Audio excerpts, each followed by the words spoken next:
بعض دفعہ ہیپاٹائٹس اندر چل رہا ہوتا ہے اور علامت نہیں آتی.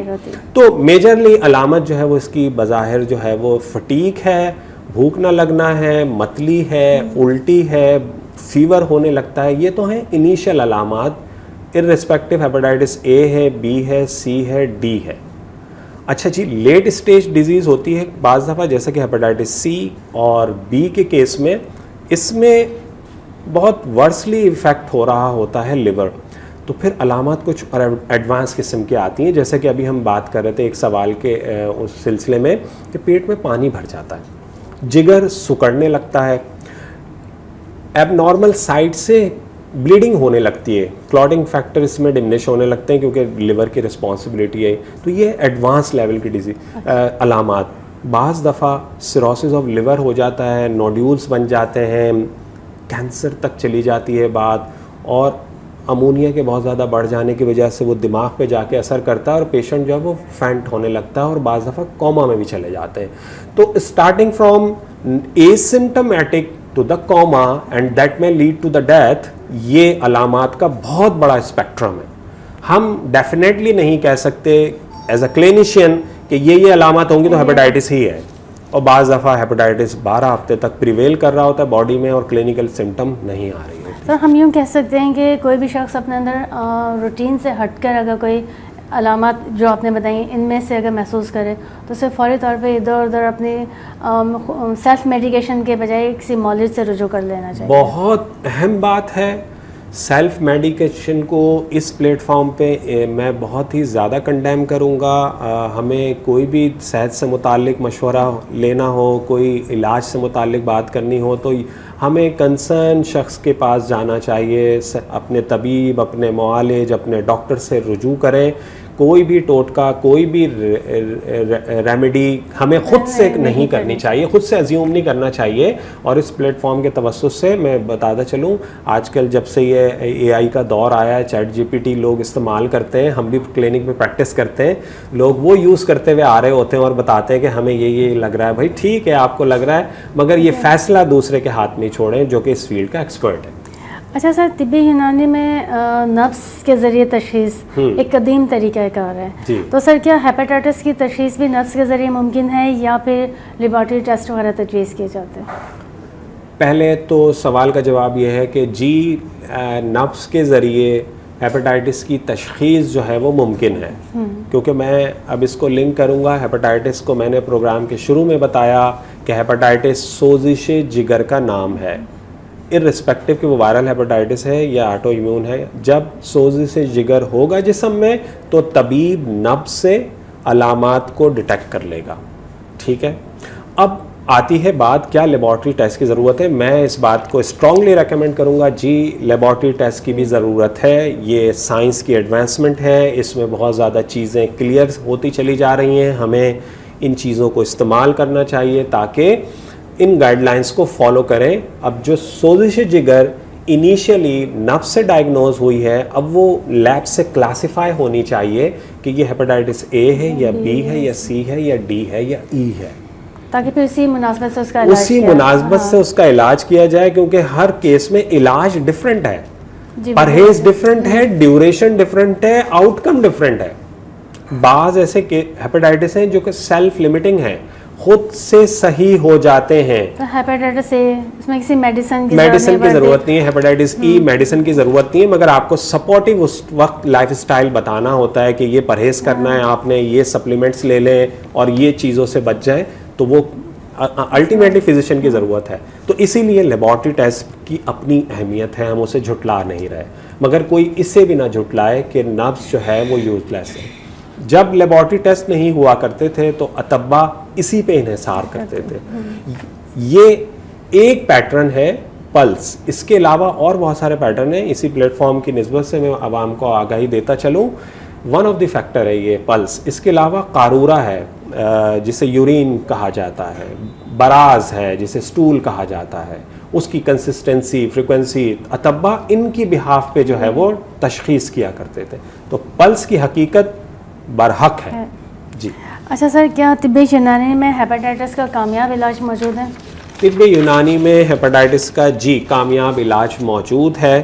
اب ڈپینڈ کرتا ہے کہ پیشنٹ ہمارے پاس کس ہیپیٹائٹس کے ساتھ آیا ہے، ایک بات، دوسرا کس اسٹیج میں آیا ہے. اگر وہ بہت زیادہ لیٹ اسٹیج میں ہے، جیسا کہ میں نے ایک بات کی کہ سیروسس آف لیور کے ساتھ آیا، اس کی بہت زیادہ پیچیدگیاں ہیں، پیٹ میں پانی بھرا ہوا ہے، شاید کہیں بایوپسی کی رپورٹ یہ بتا رہی ہے کہ اس کو ہیپیٹوسیلولر کارسینوما بھی ہو گیا ہے، تو وہاں ہم اس حتمی جواب سے کچھ پیچھے ہٹتے ہیں. کیوں؟ کہ وہاں کچھ ایسی قدغن ہوتے ہیں کہ جہاں پیشنٹ جو ہے وہ اب کچھ انٹیک کرنے کے قابل نہیں ہوتا، اور ہمارے طب یونانی میں زیادہ تر ادویات جو ہیں وہ اورل دی جا رہی ہوتی ہیں، تو وہاں پیشنٹ کو شاید آئی وی سپورٹ کی ضرورت ہوتی ہے. اور بعض کیسز میں ایسا بھی دیکھا گیا ہے کہ ادویات اب یوز لیس ہوتی ہیں، ٹرانسپلانٹ ہی اس کا حل ہوتا ہے. تو اتنا ڈیزیز کو جو ہے وہ پروان نہ چڑھائیں، جو تھوڑی سی بھی علامات آ جائیں تو ہمیں جو ہے وہ ڈاکٹر سے کنسرن کرنا چاہیے، اور طبیب سے بھی کنسرن کریں. انیشیل بیسس پہ ہیپیٹائٹس کو روکا جا سکتا ہے، علاج کیا جا سکتا ہے. اگر یہ بہت زیادہ لیٹ ہوگا، بہت زیادہ کمپلیکیٹڈ ہوگا، تو کہیں اس کا علاج ناممکن کے قریب ہو رہا ہوتا ہے. جیسے میں نے بتایا کہ ٹرانسپلانٹ میں نہیں سمجھتا کہ یہ کوئی بہت زیادہ بہترین حل ہے. یہ بالکل اب جب سارے دروازے بند ہو جائیں تو پھر اسے ہم پریکٹس کر رہے ہوتے ہیں. اچھا سر، ابھی آپ نے جگر کے سائز بڑھنے کا ذکر کیا، تو سر اگر جگر کا جو حجم ہے وہ بڑھ جائے یا سکڑ جائے تو طبی یونانی میں اس کا علاج ہو سکتا ہے؟ بالکل. یہ جو ہم ہیپیٹائٹس کی بات کر رہے ہیں، اس کی ڈائنامکس میں یہ شامل ہے کہ انیشیل بیسس پہ جگر کا سائز جو ہے وہ بڑھتا ہے، اور جب ہم کوئی تھراپی دیتے ہیں اور کوئی علاج اس کو تدابیر بتاتے ہیں تو اس میں یہ لیور جو ہے وہ اپنے سائز پر واپس آ جاتا ہے. تو یہ ہیپیٹائٹس کا انیشیل فنومینا ہے کہ اس میں جو ہے وہ لیور جو ہے وہ بڑھتا ہے. انفلیم جب بھی چیز ہوگی تو اس میں ریٹینشن ہوگی، اور ریٹینشن کی وجہ سے چیزیں جو ہیں وہ بڑھیں گی، سائز بڑھتا ہے. تو حتمی ہے کہ جناب ہاں اس کا علاج موجود ہے. یہ جو سکڑنے کی بات کی، اسے سیروسس آف لیور کہتے ہیں. اس کی بہت ساری وجوہات ہوتی ہیں جو کہ بی اور سی اس میں سر فہرست ہیں. یہ وہ اسٹیج ہے کہ جس میں irreversibility بہت زیادہ پریویل کرتی ہے. یہ یونانی میڈیسن ہی نہیں، ماڈرن میڈیسن بھی یہاں آ کے جو ہے وہ بتاتا ہے کہ جناب یہ irreversible stage of the disease ہے. اس کے لیے ایک ٹیسٹ جو ہے وہ کروایا جاتا ہے جسے فائبروسکین کہتے ہیں، جو کہ اس کو کیٹیگرائز کرتا ہے 1 سے 10 کے اسکیل پر. تو کہیں اگر یہ 2, 3, 4, 5 کے اسکیل پہ کہیں موجود ہوتا ہے تو علاج میں بڑی اچھی جو ہے وہ ہم دیکھتے ہیں کہ پروگریس ہو رہی ہوتی ہے. اگر یہ بہت لیٹ اسٹیج میں ہے، کہیں 9, 10 کے پاس ہے جہاں ہیپیٹوسیلولر کارسینوما بھی ہو سکتا ہے، تو وہاں علاج کی جو پازیٹیو نتائج ہیں وہ بڑے منیمائز ہو رہے ہوتے ہیں. اچھا سر، جیسے آپ نے بھی ذکر کیا کہ امونیا گیسز جو ہیں وہ دماغ میں جاتی ہیں تو مریض کی کنڈیشن بہت عجیب سی ہو جاتی ہے، وہ کومے میں بھی جا سکتا ہے. جی. تو کیا اس حوالے سے آپ مزید بتائیں گے کہ ذہنی صحت پہ جگر کا عرضہ کس طرح سے اثر انداز ہوتا ہے؟ بہت اس کے جو ہے نا وہ گہرے اثرات ہوتے ہیں. یہ امونیا اس میں سب سے سر فہرست ہے. یہ تو جب لیٹ اسٹیج میں آتا ہے لیول کہ جب یہ آ جاتا ہے تو اس کے نتیجے میں پیشنٹ جو ہے وہ غنودگی کا شکار ہوتا ہے، کوما کا شکار ہوتا ہے. اس سے پہلے کہ بہت سارے جو ہے نا عوامل ہیں جو اس کو انفلوئنس کر رہے ہوتے ہیں. مثال کے طور پر ابھی ہیپیٹائٹس سی کا کیس ہے، وہ ڈاکٹر سے کنسرن کرتا ہے، ڈاکٹر کہتا ہے ہاں اس کا علاج ممکن ہے مگر آپ کو جو ہے وہ منیمم 3 مہینے تک دوا کھانی ہے. یہ سننا اور اس کو عمل میں لانا ہی ایک ڈپریشن کی ابتدا ہے. تو اس کا ذہن پہ ایک بیڈ امپیکٹ آتا ہے کہ، اور یہ سوشل اسٹگما بنتا چلا جا رہا ہے کہ جب آپ ہیپیٹائٹس بی اور سی کی بات کرتے ہیں اور اپنے سوسائٹی میں، اپنے فرینڈ فیملی سرکل میں چاہتے ہیں کہ یہ بات کسی کو نہ پتہ چلے. اگر پتہ چل گئی تو وہ کیوں نہ، یہ کمیونیکیبل ڈیزیز ہے تو وہ ایک سے دوسرے کو لگنے کی وجہ سے ایک سے دور ہو رہے ہوتے ہیں. تو یہ سوچ انسان کو بیڈلی افیکٹ کرتی ہے، اس کی سوشل لائف میں، اس کی ورک پلیس پہ، اس کی جو ہے وہ فیملی لائف اس سے متاثر ہو رہی ہوتی ہے. کیوں نہ ہم یہ دیکھتے ہیں کہ یہ مدر سے آف اسپرنگ کو ہیپیٹائٹس بی جو ہے وہ ٹرانسفر ہو رہا ہوتا ہے. تو اس لیول پہ اس کے جب ایفیکٹ موجود ہے تو ہم یہ کیسے کہتے ہیں کہ یہ ذہن کے اوپر اس کے جو ہے وہ مضر اثرات نہیں ہوتے؟ یقیناً ہوتے ہیں. ڈپینڈس کہ جو سفرر ہے، جو اس سے گزر رہا ہے، وہ کتنا حساس ہے. تو ایک ٹائم بینگ انگزائٹی سے لے کر اور ایک ڈیپ روٹیڈ ڈپریشن تک اس کا اثر ہوتا ہے. اور اگر یہ کمپلیکیٹڈ ہو جائے اور اس کے نتیجے میں کوما میں بھی پیشنٹ جا سکتا ہے. سر ابھی ہم ذکر کر رہے تھے فیٹی لیور کے حوالے سے، تو سر اس سے کیسے محفوظ رہا جا سکتا ہے؟ Fatty liver lifestyle management ہے سمپل. اس میں آپ کو فیٹ کا انٹیک جو ہے وہ منیمائز کرنا ہے، آپ کو ایکسرسائز جو ہے وہ اپنی لائف کے اندر لے کر آنی ہے، آپ کو گلوکوز کا انٹیک کم کرنا ہے، آپ کو جو ہے وہ فائبرز یعنی فروٹس اور ویجیٹیبلس جو ہیں ان کا زیادہ سے زیادہ استعمال کرنا ہے، آپ کو جو ہے وہ ایک مناسب نیند لینی ہے، اور اگر آپ مستقل بیٹھے رہنے کے شعبے سے وابستہ ہیں تو اس میں سے اپنے لیے ٹائم نکالیں اور ایکسرسائز کریں. اگر یہ نہیں کریں گے تو یہ آپ اگین ہیپیٹائٹس کی طرف جا رہے ہوں گے. اچھا، فیٹی لیور جو ہے وہ اس کے آخری اسٹیج کیا وہ آ جاتی ہے؟ آخری اسٹیج اسے نیفلڈ کہتے ہیں، اور WHO کہہ رہا ہے کہ 2030 کے بعد نیفلڈ جو ہے وہ اپنے عروج پہ ہوگا جو ہمارے لائف اسٹائل پیٹرن ہے، اور وہ ون آف دی کاز ہوگا ہیپیٹک ایسوسیٹڈ ڈیتھ کا. سر آپ نے نیفلڈ بتایا. NAFLD non alcoholic fatty liver disease, NAFLD. اچھا سر، کیا ہیپیٹائٹس کا یونانی اور ایلوپیتھی علاج ایک ساتھ جاری رکھ سکتے ہیں؟ میں کہتا ہوں کہ جب آپ علاج کر رہے ہیں تو کوئی ایک کریں، اور اگر آپ کو مکس کرنا ہے تو اپنے متعلقہ فزیشین کو سے معلوم کر لیں. پرسن ٹو پرسن اس کی رائے ڈفرینٹ ہو سکتی ہے. میں بینگ اے یونانی میڈیکل فزیشین اس بات سے اپنے مریضوں کو کہتا ہوں کہ آپ میری دوا کا آپ جو ایلوپیتھک دوا لے رہے ہیں اس سے کوئی انٹریکشن نہیں ہے. میں یہ اچھی طرح جانتا ہوں کیونکہ میں نے یہ دونوں پڑھی ہوئی، فارماکالوجی بھی اور یونانی بھی. ڈاکٹر کو شاید میری ہربل میڈیسن کا نہیں پتہ تو وہ جو بھی کہے، مگر میں جانتا ہوں کہ یہ میری میڈیسن جو ہے وہ ان کا انٹریکشن نہیں ہے، وہ مالیکیول ہے، میری جو ہیں وہ کروڈ ڈرگس ہیں. تو یونانی میڈیسن اور ایلوپیتھک میڈیسن دونوں ساتھ لی جا سکتی ہیں. اور یہ بھی بتاتا چلوں بہت سارے ہیپاٹالوجسٹ، گیسٹرنٹولوجسٹ جو ہیں وہ ہربل میڈیسن ساتھ ساتھ لکھ رہے ہوتے ہیں، سبغول لکھ رہے ہوتے ہیں، سلیمرین لکھ رہے ہوتے ہیں، جسے جو ہے وہ اونٹ کٹارا کہا جاتا ہے. وہ لوگ جو ہیں وہ سلور کے نام سے ٹیبلٹ لکھ رہے ہیں، ایبرڈ اس سے بنا رہا ہے. یہ تو دی جا رہی ہیں. جی اچھا سر، یہ کہا مختصراً بتائیے گا کہ یونانی جو علاج ہے اس کے جو اثرات ہیں بڑے سست روی سے سامنے آتے ہیں، تو کیا یہ درست ہے؟ عوام کا پرسیپشن یہی ہے، اور every action has reaction. آپ اگر تیز اثر لیتے ہیں ایلوپیتھک میڈیسن کا، اس کے سائیڈ افیکٹ بھی ہوتے ہیں. اگر آپ یہ سوچ کے اس علاج کو نہیں اپناتے کہ یہ سست روی سے اس کا رزلٹ آئے گا، تو آپ کو یہ سوچ لینا چاہیے کہ پھر اس کے بیڈ امپیکٹ بھی نہیں آئیں گے. تو سوال کو ہم اس طرح موڈیفائی کر لیں کہ ہم سست نہیں ہیں، ہم سیف ہیں. ٹھیک. اچھا سر، ہمدرد ماہنامہ ہمدرد صحت کے پلیٹ فارم سے آپ کیا پیغام دینا چاہیں گے؟ ہم بینگ اے فزیشین ہم یہ کہیں گے عوام کو کہ وہ کسی بھی علامت کو لے کے سیلف میڈیکیشن نہ کریں. یہ جتنی بھی علامات بتائی گئیں یہ کسی اور وجہ سے بھی ہو سکتی ہیں. ایون جوانڈس بھی ہیپیٹائٹس کو جو ہے خالصتاً ریفلیکٹ نہیں کر رہا ہوتا، بعض دفعہ یہ فزیولوجیکل بھی ہوتا ہے. تو ہمیں ہر معاملے میں صحت کے اپنے فزیشین کو آن بورڈ رکھنا چاہیے. کیوں نہ یہ بیماری بہت زیادہ پریویل کر رہی ہے تو ہمیں جو ہے وہ سالانہ نہیں تو 2 سال میں 3 سال میں اس کی اسکریننگ کرتے رہنا چاہیے. جن لوگوں نے ہیپیٹائٹس بی کی ویکسینیشن نہیں کروائی ہے وہ اس کو ویکسین کروا لیں اس کی، اور اپنا جو ہیلتھ اسکریننگ جو ہے وہ کرواتے رہیں، اور نیفلڈ سے بچیں کیونکہ اپ کمنگ اگر وائرل ہیپیٹائٹس جو ہے وہ ڈیڈلی نہیں ہے تو نیفلڈ جو ہے وہ ڈیڈلی ہو سکتا ہے. نیچرل لائف سے کلوز ہو جائیں، آپ بہت ساری بیماریوں سے بچ جائیں گے. شکریہ. سر آپ کا بہت زیادہ شکریہ، آپ نے ہمارے ناظرین کو بہت مفید معلومات دی، اور بہت شکریہ سر آپ کا. ویلکم.